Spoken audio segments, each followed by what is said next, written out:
faut que les acteurs politiques, que les partis politiques qui ont été invités par Mokapa pour être informés sur l'état d'avancement du dialogue qu'il a été appelé à faciliter, il faudrait que ceux qui ont été invités répondent. Il y a effectivement des positions divergentes. Le Sénarède, au niveau de son organe dirigeant, a dit qu'il récuse Mokapa. Mais il y a effectivement un parti, comme au Fodébou, qui a dit que s'ils sont invités, ils vont répondre. Si vous voulez, je vous donne ma position. Ouais. Mon expérience politique dans ce pays, qui est vieille de 40 ans, si pas plus aujourd'hui,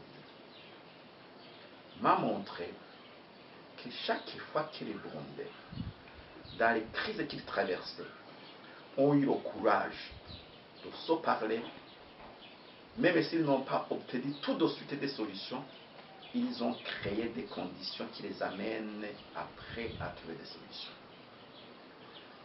C'est pourquoi moi j'ai toujours dit, même dans la crise de conscience actuelle, entre certaines parties de la crise burundaise aujourd'hui, par rapport aux facilitateurs de Mokapa, il ne faudrait pas fermer les portes. Il ne faudrait pas rompre les passerelles. Il faut écouter. Et je pense que la sagesse prévaudra chez les uns et les autres, au niveau des Burundais nous-mêmes, parce que c'est nous d'abord qui sommes concernés. Ensuite, au niveau de la région, qui est à l'origine, en fait, de la facilitation de l'ancien président Mokapa.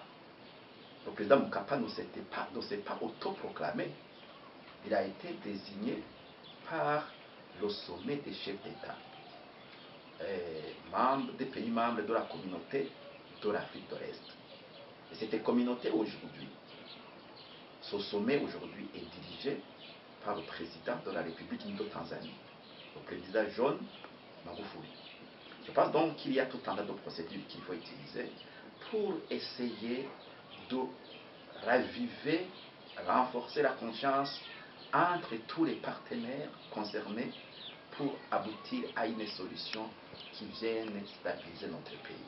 Et évidemment, moi je dis, dans cela, le premier rôle, le rôle fondamental, le vient à nous les Burundais.